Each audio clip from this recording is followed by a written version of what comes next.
on the phone with me today is one of a kind, a guy that I met long ago, and not our regular trop rock kind of guy, but like the coolest reggae guy in Nashville, if you ask me, right? On the phone with me is Mr. Stoney Banks. Stoney, how you doing? I'm doing great. Thanks for having me.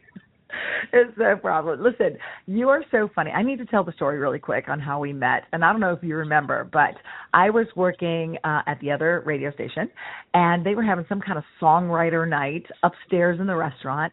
And out of nowhere, you showed up. I think you had some other people with you, but you had brought me so much merch. And I think you were the first artist to ever give me merch. It was like, here you go, here's a shirt, here's this, here's that. I was like, shut up, thank you so much. And then we just kind of like, yeah, right, do you remember this day? Oh, yeah. It was just so crazy to me. And I was I was very new to the station, and it was just like so cool that like an artist was giving me their stuff. You gave me some of your music, which I then took home, and I don't know if you know this, I took home, and I waited a little while to play it. When I finally played it, I had this friend that was really into reggae, right?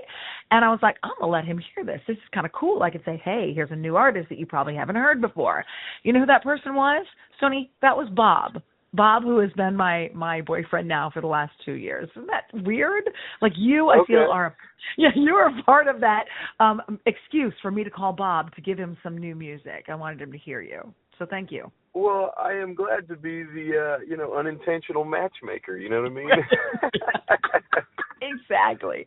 All right, buddy. So tell me this. I think a lot of people have heard your music, obviously, but we really don't know much about you. So tell me, where were you, like, born and raised? And now I think you're living in Nashville still. Am I right? That's right. Yeah. I was actually born on the West Coast and moved from there at about the age of 4 and moved to Nashville. And I've been in Nashville. So born West Coast, born Tennessee raised. So how is it you, Nashville raised, is our country or not a country artist? You're a reggae artist. How did that go down? Explain that. That's a good question, and I think it goes back to just my folks. They really like the Police and Bob Marley, the Beach Boys, but we also had, Hank Williams in there, and just a lot of country elements that you can't escape in Nashville. But I always loved reggae. I want to say one of my first tapes was actually Inner Circle when I was a kid. And I liked Inner Circle, yeah.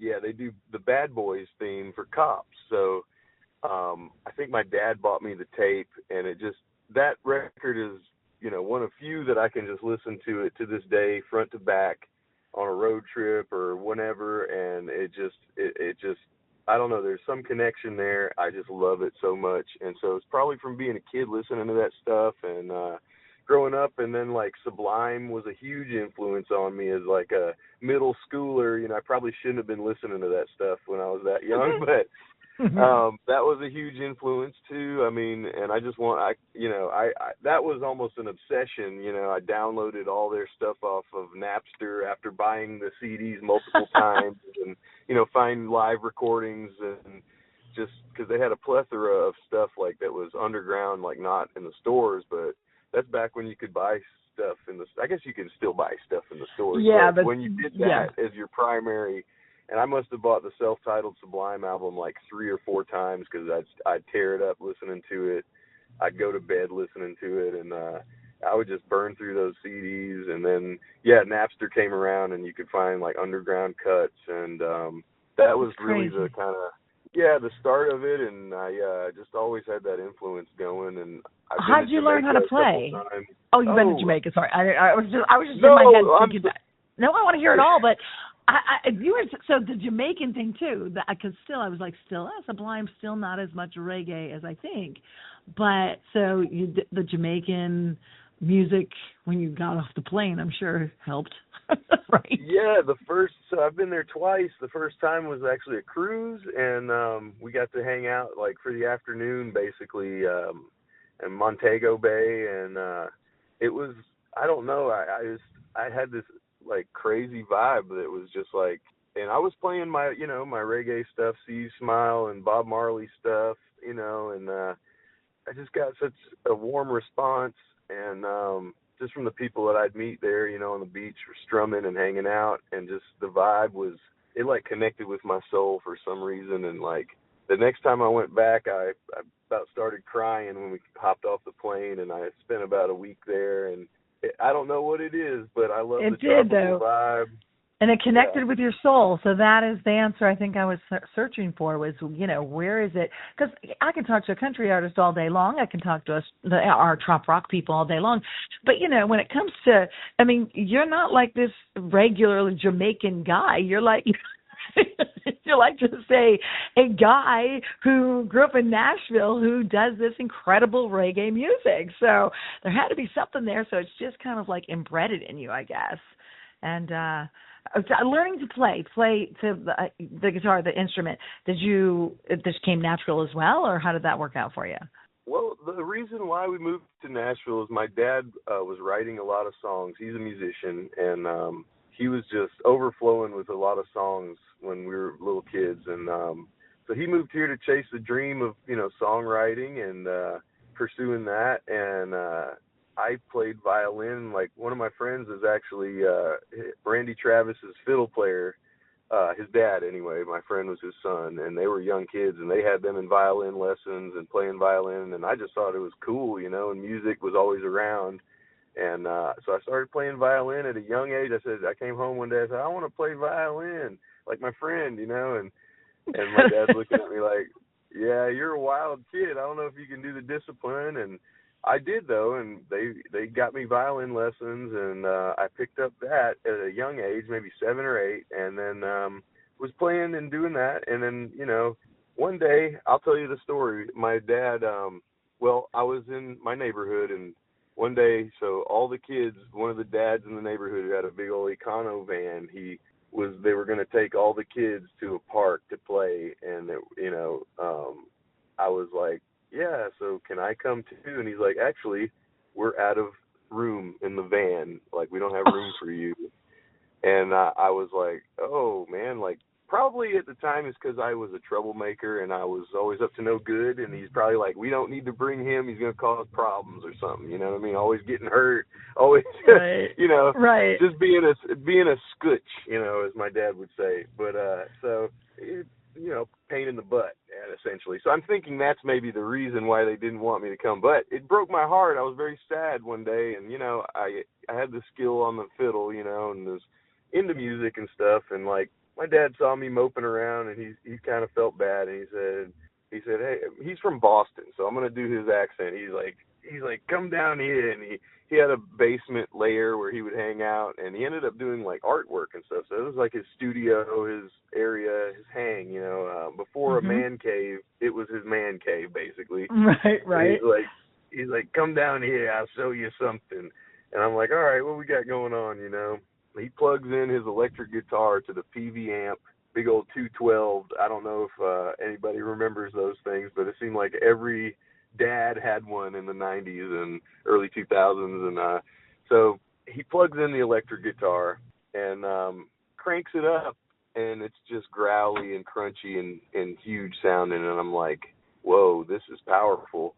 And he starts pushing the guitar closer to the amp, making it feed back and making all kinds of wailing sounds and just this overwhelming sound. I was probably 11 or 12, and that day he showed me how to play Wild Thing, and I was cranking that amp, and all my troubles and all my sadness of my friends ditching me left, and I didn't think about it, and I just felt incredibly powerful, and I was like, I'm hooked. And so he ended up showing me a bunch of like surf tunes, like instrumental stuff, Walk Don't Run, Pipeline, stuff like that, you know, Wipeout and all that kind of thing.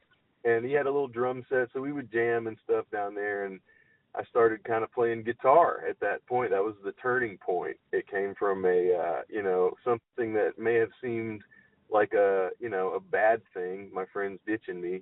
The whole neighborhood, basically. We had a whole lot of kids in the neighborhood I grew up with, and they took off, and I picked up the electric guitar, and I wanted to be a rock star in that moment. And so it all worked out. And ended up, you know, doing a little talent show at school with some other outcast friends of mine that like one day we were in like a music class and they're like, we should start a band. You play guitar and stuff. I'm like, yeah, let's do it. And Oh my God. man, we ended up killing the talent show, and they ended up having a special assembly just for us to play. And the 5th grade, 6th grade teachers were like just blown away, you know, and it was really fun. And that was my foray into the, you know, rock and roll and music and stuff in general. That is a great story.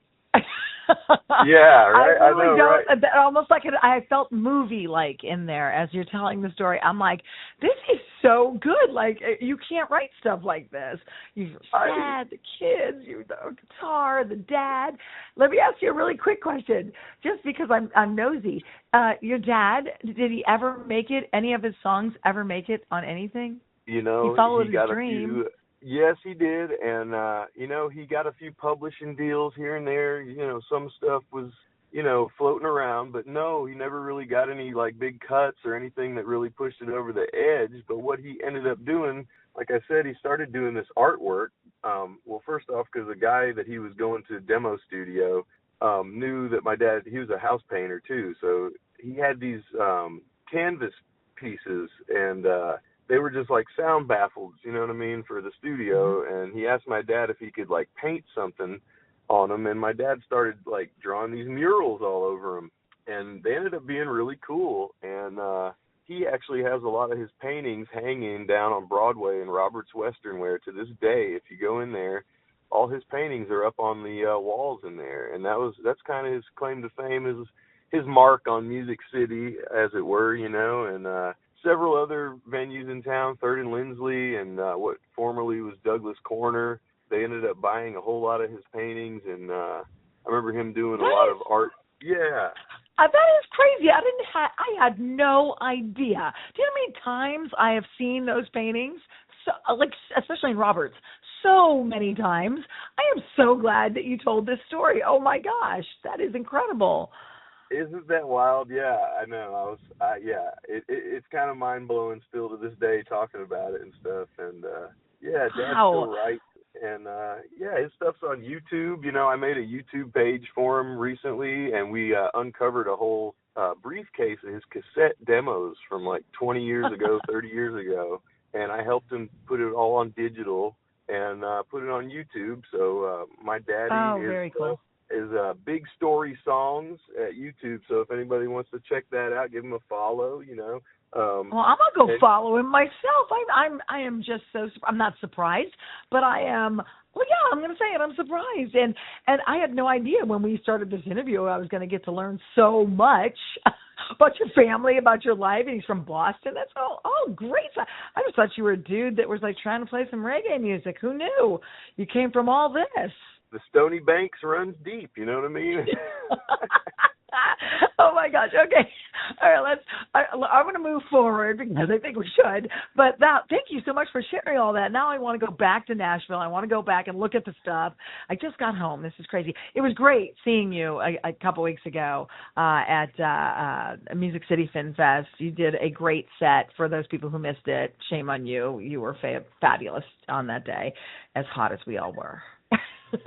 Yes, thank you so much. I appreciate it. I had a blast. It was an awesome event, and just super. My heart's filled with gratitude, and man, it's just an honor to be part of the trop rock community, and been accepted so well with everybody, and it was just really fun. I totally look forward to doing more stuff in that world, and well, yeah, you know, you have a new song, right? You're getting ready to release another new song. What is the name of this one? Yes, it's called Neon Bars, and it's kind of about singing and playing on Broadway and just that life and, you know, my experience and kind of self-deprecating, you know. It's pretty fun. Yeah. And, yeah, I've been playing it live. It always gets a great response, a good pop from the crowd, and I'm really excited to get that thing out. And we're going to do a video, and we're working on logistics and stuff, and there should be some cool surprises coming out with that. So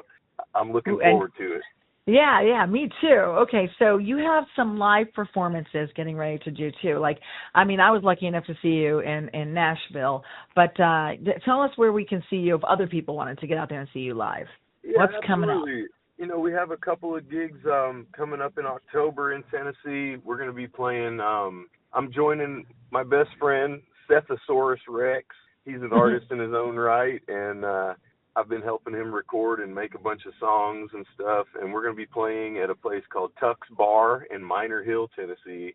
Now, if you make the drive out there, it's a blast. It's a whole lot of fun. We're playing October 4th, and it's a covers / original set, but it's always a party down there. It's an old school honky tonk kind of hole in the wall, but it's got a great big stage, and it's a party in the back all the time. And we've done it a few times, and it's always so much fun. And then on the 7th, I'm doing a Tennessee Reggae Writers Round with my good friends Austin Grimm and Matt Daughtry. And so that'll be more of an intimate kind of acoustic, but like showcase of the songwriting and stuff like that at Brown's Diner on the 7th in Nashville.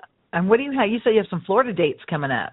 Yes, ma'am. Yeah, I do. In December, we're going to be down in Bonita Springs at the Sugar Shack, the venue there. That's a good place. Have you been there? That's nice. I haven't been there yet, but I definitely know a bunch of my buddies in the reggae world have played there, and it just looks like it's a vibe. And I'm looking forward to that too. It'll be really fun. We're going to be doing a run. There's some more dates to be announced yet, but that's our kind of anchor date, and that's going to be on December 12th.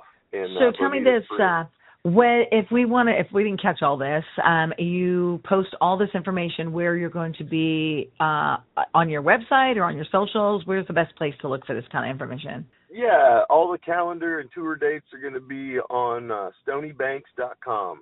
Okay, perfect. You heard it here first, StoneyBanks.com. All right, Stoney, before I let you go, I want to know if you will play my Big Three game show. That's not like this game show where you're going to win anything. Nobody ever wins anything, but it's just 3 questions, and you answer them any way you want. But I kind of filled you in a little bit, but what do you say? Will you play? Sure. Okay. Okay, good. Like, yeah, sure, Renee. I'll do the best I can. You're not winning anything, so you absolutely are going home with 0 prize, even if you get all of the answers correct. Okay? Oh, shucks. Okay. Okay. All right. Here's how it starts. It's really simple. You answer any way you want, but question number 1 is always the same. I want to know something. We just learned so much about you that no one ever knew. But tell us something else that we don't know about you, something odd or something you think is kind of different about you. Okay, yeah. I am a huge foodie. I love trying new places, ethnic stuff. I love Thai food. In particular, I'm always trying to scout out an awesome Thai restaurant in the different towns if I have time, and I love to cook and try to recreate dishes that I might find at a restaurant or something, and love to experiment in the kitchen. Wow, that's good. I can't cook at all. Maybe you could teach me something. Oh, heck yeah, well, come on over someday, we'll You know what's funny is, like, I think as I got older, like now that my kids, well, the one is out of the house and the other one's kind of, back and forth, whatever. He literally comes in just once in a while to sleep here. But, and my daughter goes, now you're learning to cook? And I laugh. I go, I'm trying. She goes, you didn't even try when we were young. I go, I know, honey, but you didn't. You seem to be just fine. You survived. So that's great. Okay, let me move on. Question number 2. On your phone, what's the most used app?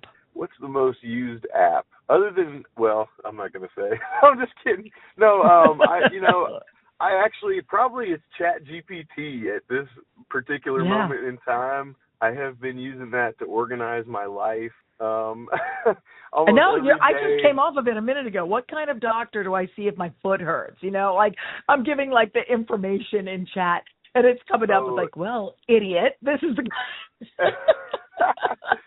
I use it. Yeah, absolutely. It's just, I know some people are kind of opposed, but it's kind of, it's I love it. Technology, and it's definitely helped me out a lot, get things like organized and helps Makes me you with sound smart in a letter, right? right. It always, Absolutely. yes.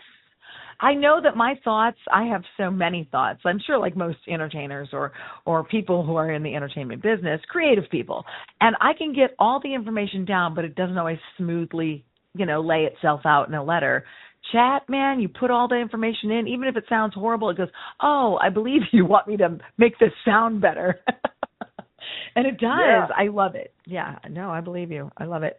All right, we're going to move on. In your phone, in your opinion, could be anything. In your opinion, though, who do you think is the most famous person's phone number you have? Well, I have a few of them in there, and probably the most well-known would be Duddy B of the Dirty Heads. Oh, cool. Good one. No one's ever said that yet. Yeah. He'd probably be the most recognizable guy that, It could be anybody, your mom. It could be any. If you think that your mom's the most famous person in your phone, it could be that person. So, but, the Dirty Heads guy is working for us. Yeah, absolutely. Absolutely. Do you think it still works, that number? Yeah, definitely. We have some, a few, we have fans, like mutual fans, and ran into a few last time I was down in Florida, and yeah, I texted him a picture of us and stuff, and he liked it and was like, cool, man, can't wait to see you again, yada, yada. I was on his podcast a few years ago. That's on YouTube, cool. And he's a great guy. Yeah, the Dirty Heads, they're pretty famous, I have to say. That's a good one. Yes, ma'am. Yeah, absolutely. Okay, you got a second big famous? Yeah, who do you think is the second most famous? I never ask anybody this, but I want to know. Who do you think is the second most famous person's phone number in your phone? Well, let's see. I've got a super producer named Jim Johnson's number in there, and he did like Lil Wayne, Lollipop. He did T.I. You can have whatever you like. He's now I don't know if he'd get recognized by many people out and about, but as far as like just being a mega super producer guy, I mean, man, like it doesn't get much bigger, than that guy, and he's a super sweetheart. I've been out to his place and down in Franklin, and we all the big wig people live in Franklin, you live in Franklin, Stoney? No, I don't. I don't live in Franklin. No. Not yet. You gotta have a lot of money. Yeah, not yet, maybe, right. You have a lot of money to live in Franklin. Yeah. I aspire to retire in Franklin, you know what I mean? Right. I think we all do. For anybody who doesn't know, Franklin over in Nashville is where Gramps Morgan lives in Franklin, all the a bunch of poor reefers live in Franklin. People who've got a little bit of cash on their hand, I guess, I don't know. Or at least the ones that we think that they're hoity. Is that word you can even use anymore? Gramps Morgan is not hoity-toity, but you know what I mean. Like, it's a little wealthier. It's a little more richer area in Franklin. But you will make it to Franklin one day. I have faith in you. All right. Awesome. Hey, thanks. All right, no problem. I'm hoping for you. Fingers crossed. All right, I want to finish up our interview. I want to play one of your songs, and it's one of my favorites. And I say that because I've told you this so many times. I sing this song so much. It's one of those that gets in your head, and you're like, oh, I'm singing it again, but I want you to introduce it for me. Will you do that for me? Yeah, absolutely. My song is called "See You Smile," and I put it out. Might be a year and a half ago, and it's one of my favorite songs that I've ever written. It's kind of the song that got me to the dance in general. It got quite a bit of attention, and it's catchy. It's catchy. Well, thank you. Yeah, I appreciate it. Well, no, all right. It came out of a good place and just good vibes, and it's kind of my mantra and my mission statement. I just want to put smiles on people's faces. I think it does the trick. All right, so here it is. You're going to introduce it like a pro, and then we're going to play it. Hey, this is Stoney Banks, and this is my song, See You Smile. On Radio Trop Rock. Thank you, Stoney, for being on my show. Absolutely, Renee. Thank you so much. I look forward to hanging again. All right. See you real soon, buddy.